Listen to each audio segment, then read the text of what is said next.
Welcome back to the live coverage, the live broadcast of action here for round two of the 2024 Club 100 Cadets and Juniors Championship. We are getting ready to go racing for the first time this weekend in the form of the Pre C-final for our lightweight cadets. I'm going to talk you through the grid on this one. We haven't got the grid graphics, unfortunately, just come through on the system, so we're going to do this old school. Your pole sitter for this one is number 47 of Ryan Roy Chowdhury, and Harley Whitmore will be alongside him. Ruben Gardner and Bobby Peters are your second row. George Glossop and Oliver Sanderson are row 3. Row 4 is Harry Duggan and Layla Fitzgerald. Joey Mims and Adit Roy Chowdhury round out the top 10. Tom Justice and Oscar Blakeman are next. Then it's Edison Polhill and Logan Nichols. Oliver Renshaw and Hashim Anwar on row 8. Row 9 is Curtis Foster and Bruno Bonato, and Reece Cranston rounds out the 19-cart grid as we're under starters' orders in those tram lines, and away we go for racing in the Pre C-final here at GYG. Significantly more overcast conditions than we had just before the lunch break as these drivers head up the hill for the first time up through Spoon Corner. It's been a great start for the 47 Howard. Ryan Roy Chowdhury has a significant lead already going into that first major braking point. All seem to have got through there okay, or there is a couple of hands in the air mid-pack. Yeah, absolutely. Heading down towards Carousel for the first time. A few drivers considering a move, but maybe thinking better of it. And we've got full course yellow out at the moment. Now, is that full course yellow, or has that been declared? It's a full start. It's coming up as a false start on timing, so they'll form up again. I wondered if that was the case, Jacob, because for a start, the formation discipline in the tram lines off the start was a little bit off, and I think I think race control may have seen fit to take another go at the start off the back of that.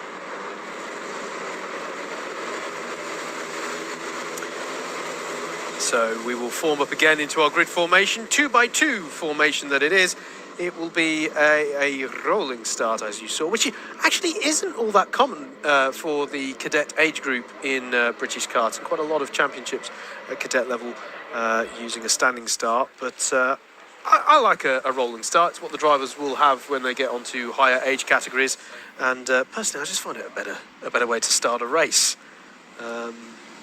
I mean, I've never raced with a standing start, so I can possibly comment on the pros and cons of each. But yeah, rolling start and making sure it's fair as possible is the reason why we've restarted this. Yes. As you mentioned, the quality wasn't quite where we'd expect it to be for a Club 100 race. You stick within the tram lines that you can see on the start-finish straight and accelerate once you get past the start-finish line.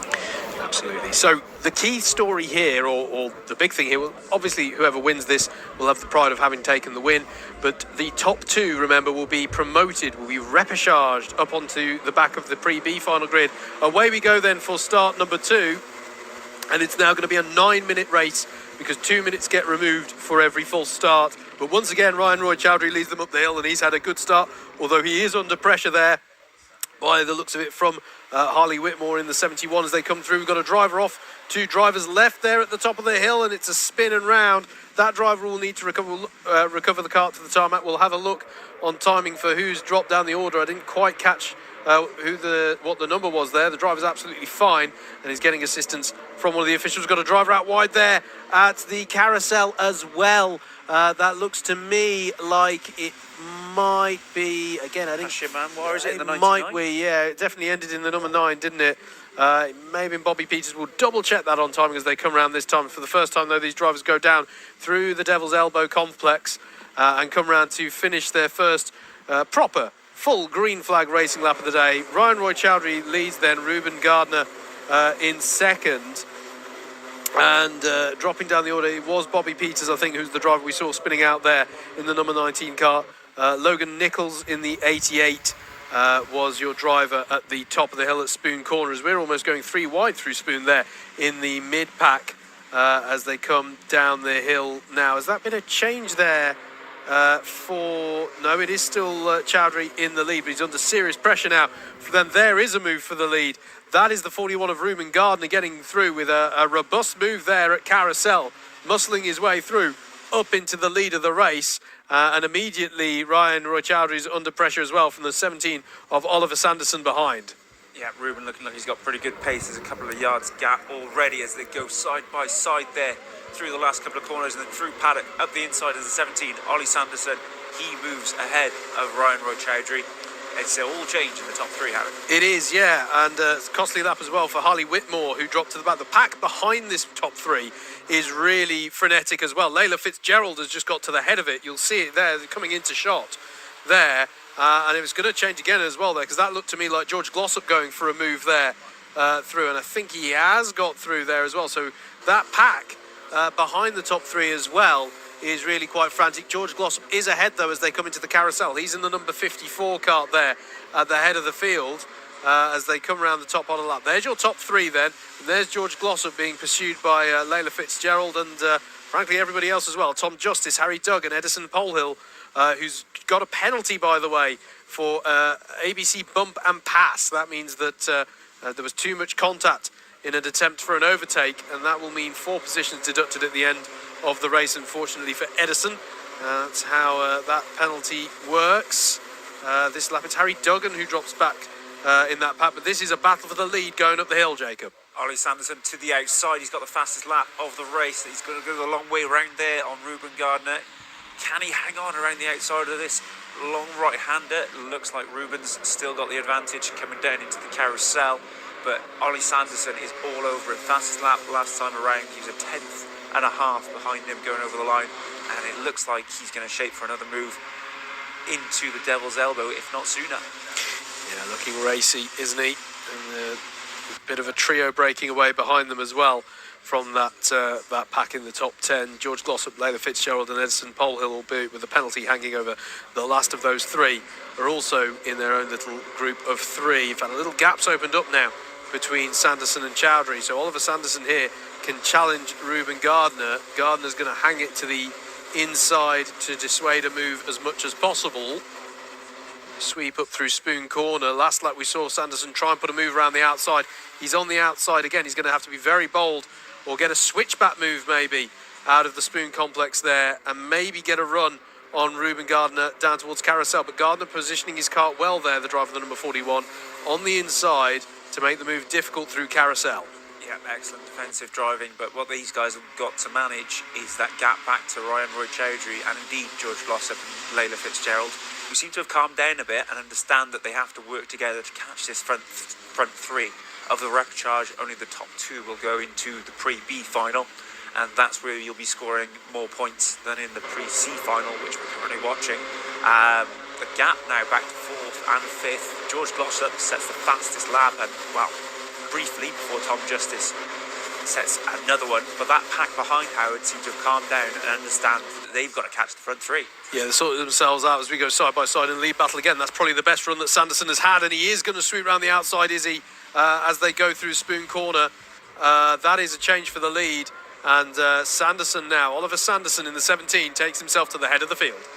Yeah, I think that means that Ruben Gardner has to be the one to keep a level head now and understand. He's just had a quick look over his shoulder. He'll see Ryan is still there. He'll see George Glossop and Layla Fitzgerald aren't too far behind either. If he knows what's best for him, I think it's working together with Ollie Sanderson and get the 2 of them into that Pre B final.